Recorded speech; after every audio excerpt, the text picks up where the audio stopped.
science story, huh? These NYU scientists, I felt right. But I was so And I just thought, well, I had figured it out. it was that golden moment. Because science was on my side.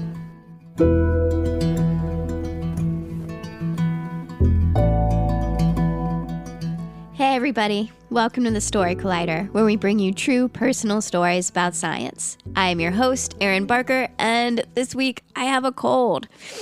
I'm so sorry. I know it's not my usual dulcet tones that you know and love, but please bear with me.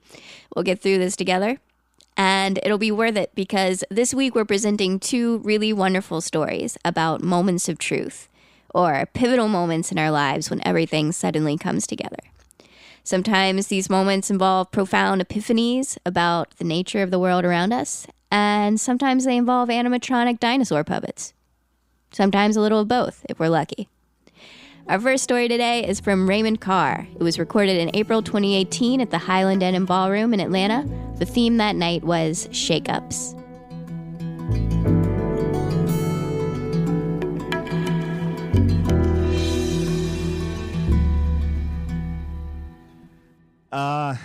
So in the summer of 2009, I found myself trying not to kill a man with a giant robot animatronic dinosaur puppet. It wasn't my fault. He was the one that jumped the guardrails and put himself in mortal danger. All right, let's take a step back. Back to the beginning. Back to the beginning of life on this earth. Back 6,000 years ago. What? JK, y'all, I know that the life on Earth started around 3.6 billion years ago now. I'm totally cool with it now. You're welcome, science, I believe you. So I've been a professional puppeteer my entire life, and I've had the privilege of, as she said, working on some really cool shows, but when I was 26 years old, I got the opportunity of a lifetime. The fourth largest touring show in the world wanted me to join them. At the time, the largest touring shows were like the Rolling Stones and U2 and Bruce Springsteen and a giant robot dinosaur puppet show. This was a big deal. I mean, the show traveled with 75 crew members and 25 semi-trucks and had a production budget of $20 million, and they flew their crew, i.e. me, to a new city every week. And this is coming from me, who started out doing puppet shows for kids in churches, so it was a bit of a step up. And to be clear, this isn't like It's a Small World Hall of Presidents style animatronics. These were like sophisticated, free-roaming creatures that were built by the same people that like built the puppets for Jurassic Park and Star Wars. Each creature cost about $1 million, weighed about a ton each, and were anatomically correct. So my Brachiosaurus was about 40 feet tall.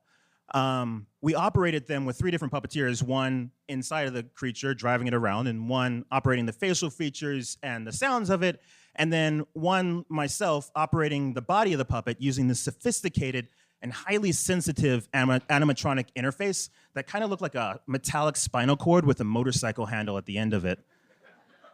All of this was in service of educating and entertaining people about evolution of dinosaurs throughout the years. This was a very serious puppet show.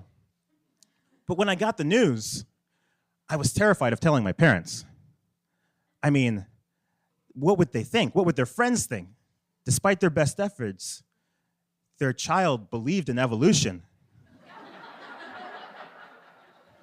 See, both my parents are ordained ministers, and I think the world of them, and I was homeschooled in a conservative Christian environment. This was a place where we learned about creation science through the lens that God created the earth 6,000 years ago in 7 days, period. Now, pro tip, if you're ever debating somebody who believes in creation science, it's not that they don't believe in science, period. It's just that they see scientific information through a very narrow lens. And I'm going to be honest, it's like me as someone who believes in evolution now, it's kind of the same way. I mean, I don't really understand all of the details behind carbon dating, but I just go with it, assuming that the Earth is billions of years old. I act on it on faith. So for me, this was a big deal trying to inform them that I was going to do this. Okay, quick overview on what creation scientists believe about the explanation of dinosaurs. And to be clear, we didn't believe silly stuff like Jesus rode dinosaurs or God put dinosaur bones under the earth to test us or stuff like that. We believe seemingly well thought out theories based on ancient biblical text. Okay, so bear with me. God created the earth in 7 days. On the sixth day, God created all the land animals, including animals, dinosaurs, and humans. All right? At the time, there was a firmament or a layer of moisture around the earth that basically blocked harmful radiation from the earth, thus causing animals to get larger and live for longer periods of time. Adam lived about 800 years. Dinosaurs grew big and tall. After a while, man became evil and junk, and God decided to flood the earth. He did that by causing the moisture on the sky to come down to the earth. Noah built an ark and got all the animals onto the ark, including all the dinosaurs. Not every species of every dinosaur, but every kind of dinosaur, which could be narrowed down to about 50. He took all of the adolescents and babies onto the ark, and thus surviving the flood. After the waters receded, this is how we get all of our fossils in the ground. After the waters receded, the dinosaurs came out and lived amongst humans for several generations, but since they didn't have the protection layer of the firmament around them, they died off after several generations, but not before man interacted with them, and that's how we get the explanation of the behemoth and the Leviathan in the Bible and dragon myths throughout the world. Get it? Got it? Good. All right.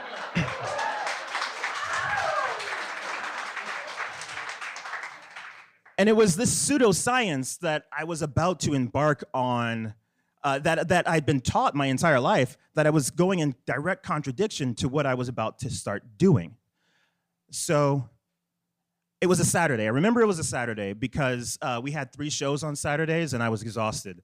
At the end of my time on this tour, I performed this production 800 times. But despite that, the repetitive nature of live theater, I couldn't really phone it in. I had to pay attention every time because with my animatronic interface, I operated about 100 yards away, and we performed in giant arenas like Madison Square Gardens and the Staples Center and the Phillips Arena.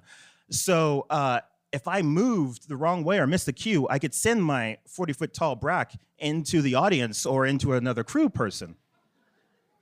So I was very tired, and then I heard on the radio headset the stage manager go, "Oh my God, nobody move, nobody move!"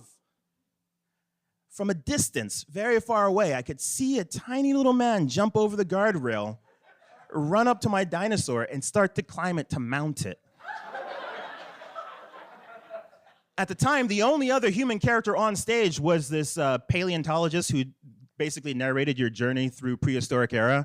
He was kind of this Indiana Jones style cross between a Broadway star and like an action hero.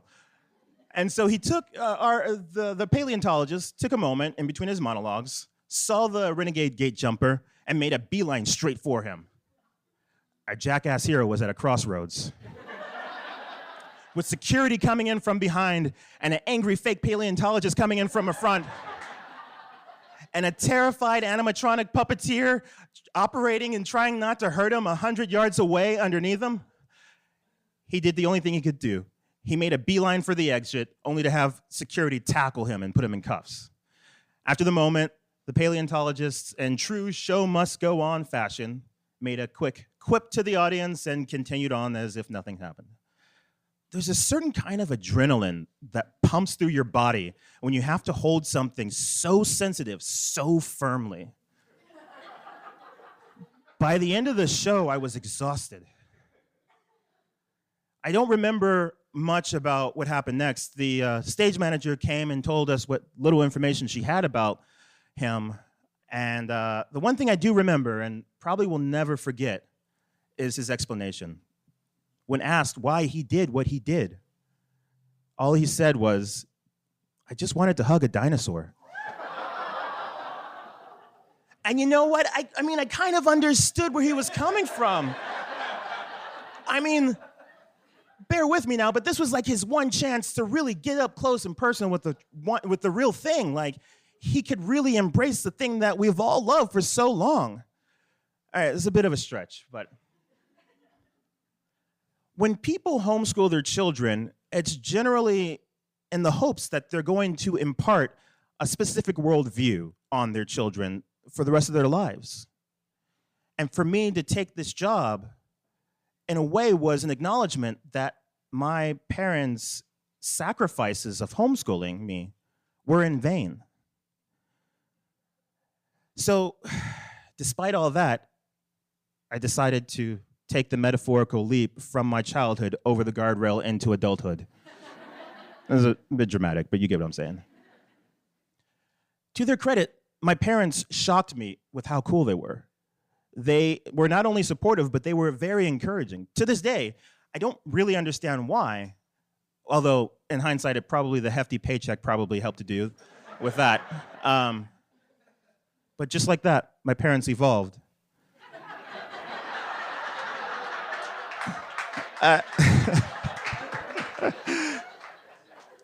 Science asks more questions than it provides answers, and it forces you to be okay with that. It's not reliant on one specific worldview or tradition. When we learn new information, we have to adapt and move forward. Even if that information is that our badass childhood heroes probably look more like giant chickens than dragons, we still have to deal with that fucking information. Feathers on raptors? Come on, science! But just like that gate jumper, science doesn't care. So you might as well hug it out.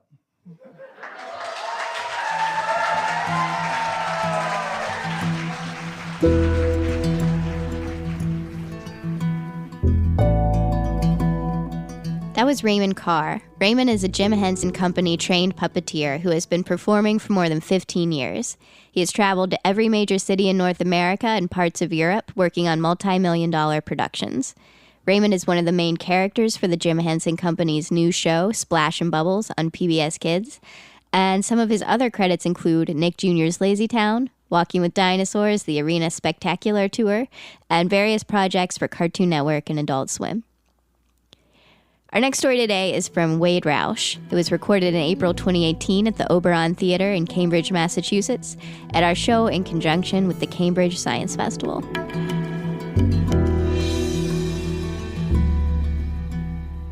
It's May of 2016, and I'm in Florida at Kennedy Space Center with my whole extended family, including my niece, Lucy, who's 7, and my nephew, Kieran, who's 10.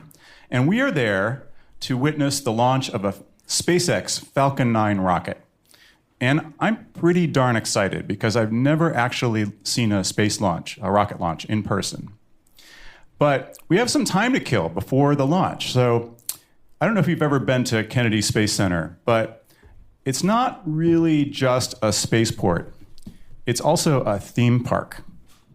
Because this is Florida, and everything's a theme park. So we decided we're going to kill this time by going into a pavilion. And this pavilion is all about the history of the space shuttle program. So the beginning of this experience, when you go into the pavilion, is you walk up this long circular ramp, and then they herd you into this big auditorium, and they show you a movie. And the movie ends in a pretty spectacular way. So basically, they're showing this sort of computer-generated paper airplane-like toy early model of the space shuttle before it got fully kind of fleshed out. And it's soaring over the Earth, and the music is swelling, and the space plane comes to a stop, and suddenly the lights go down, and the screen rises up, and right behind the space plane is the actual space shuttle Atlantis. And the audience walks through the hole where the screen was, and you're there nose to nose with Atlantis. And I walk through, I'm looking at Atlantis, and I realize there are tears running down my cheeks.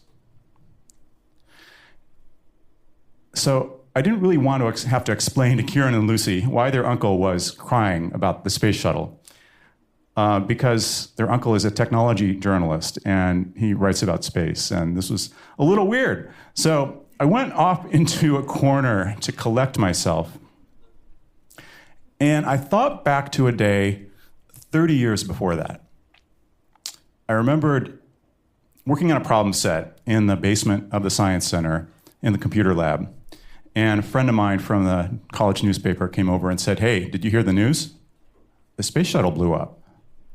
And I said, he was the kind of guy who would like pull your leg about that kind of thing. So I said, no way. What are you talking about? He says, no, I'm serious. So I grabbed my bags. I ran across the yard. I slammed up the stairs. I flung open my dorm room door. I flipped on the television. And there it was. Those images of the Challenger exploding 73 seconds after liftoff on January 28th, 1986. And all you could see was this just giant exploding ball of flaming fuel and the solid rocket boosters kind of veering off in crazy directions like fireworks. And because the networks didn't have anything else to show, they kept repeating that image all day long. And it kind of got seared into my brain. And it wound up kind of changing my life. Because up to that point, I had been a super NASA fanboy. I had been a real space geek. When I was in 4th grade, I made this big poster of the Saturn V rocket that was like 6 feet tall. And I remember the teacher put it up on the classroom wall. And that was like the proudest day of my life.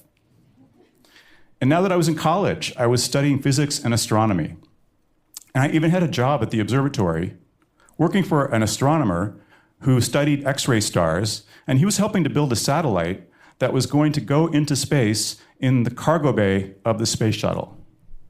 But now that was all completely on hold because the space shuttle program was shut down, and they were trying to figure out how this happened. So it turned out that the cause of the accident was that some hot gas had escaped in between the joints of one of the solid rocket boosters. These solid rocket boosters were built in segments. The joints were supposed to be kept sealed by these rubber O-rings. And on the morning of the launch, it was a super cold January day, the coldest day that NASA had ever tried to launch any rocket. And Morton Thiokol, the company that had made the solid rocket boosters, called up NASA and said, we're not completely sure these O-rings are going to work when it's so cold. But they got overruled, and the shuttle launched anyway, with results that we all saw on television. So seeing this accident investigation unfold, for me, was kind of a scales falling from my eyes kind of moment. I started to think more critically for the first time about science and about technology. And it occurred to me for the first time that there are all these risks that we never really account for until it's too late.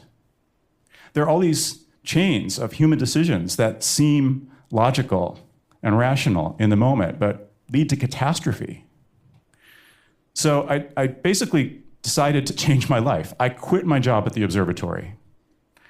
I dropped my major, physics and astronomy, and switched into the history of science. I decided to become a science journalist. I went to graduate school to study more history of science and history of technology so that I could be a better journalist. I wrote my whole dissertation about technological accidents. So I got pretty obsessed. But throughout that time, there was one disaster, two actually, that I could never bring myself to write about. And one of those was the Challenger, that terrible accident that killed 7 astronauts. And the other was the Columbia, the other space shuttle that was destroyed. It was destroyed on re-entry in 2003, killing another 7 astronauts. So I did go on to be a science journalist, and my day job basically is to help people think more critically about science and technology. And basically back to the present, I'm nose to nose with Atlantis, and I'm struck by two things, first off. One is that this ship is a lot bigger than I expected. So I had never seen a space shuttle up close, and this thing, it turns out it's like the size of a 737. It's kind of overwhelming. Second thing, it's beautiful. It's this enormous machine. It's kind of weather-beaten. It's kind of pockmarked because it's been in space. It's traveled more than 100 million miles in space. But still, it's got this grace to it. And there are actually 3 surviving space shuttles, and the other 2 are parked in hangars, and they're just kind of sitting on the ground. But at Kennedy, they've taken the Atlantis and put it up on these pillars, and they've kind of canted it at an angle. And It's got dramatic lighting, and the cargo bay doors are open, and the satellites, that robotic arm that they use to repair satellites is kind of extended, and it looks like it's flying in space.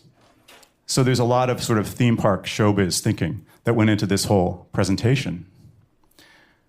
But that wasn't why I was crying.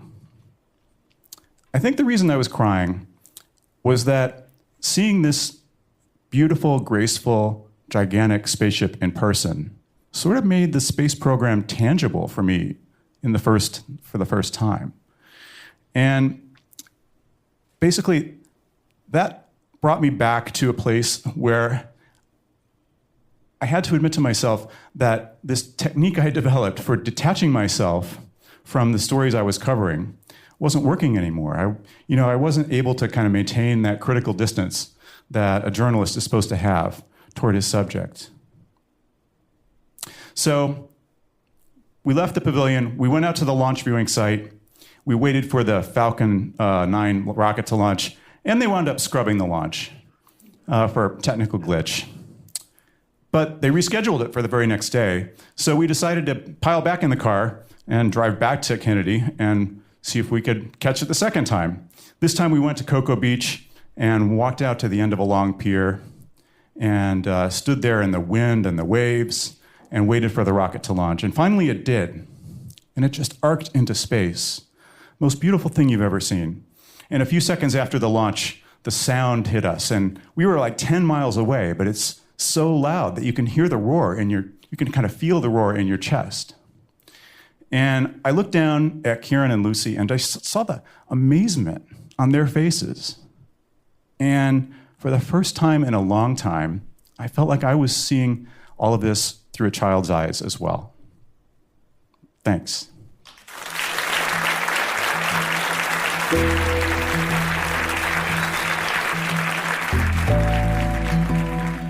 That was Wade Roush. Wade is the host and producer of Soonish, a tech and culture podcast with the motto, "The future is shaped by technology, but technology is shaped by us." He's also the co-founder of the Hub and Spoke Audio Collective and a longtime science and technology journalist who trained in the history of science and technology at Harvard and MIT. He's worked for Science, MIT Technology Review, Xconomy, and other publications. Story Collider is grateful for the support of the Tiffany & Co. Foundation and of Science Sandbox, a Simons Foundation initiative dedicated to engaging everyone with the process of science. The Story Collider is directed by Liz Neely and me, Erin Barker, with help from our amazing team. The stories featured in today's podcast were from shows produced by Mesa Salida, Emma Yarbrough, Ari Daniel, and Christine Gentry, with help from Katie Wu and Kelly Vinyl. The podcast is produced by Zoe Saunders. The theme music is by Ghost. Special thanks to the Highland Inn Ballroom and the Oberon Theater for hosting these shows, and to Science for giving me the cold medicine that enabled me to be just conscious enough to somehow record this podcast. Thanks for listening, everybody.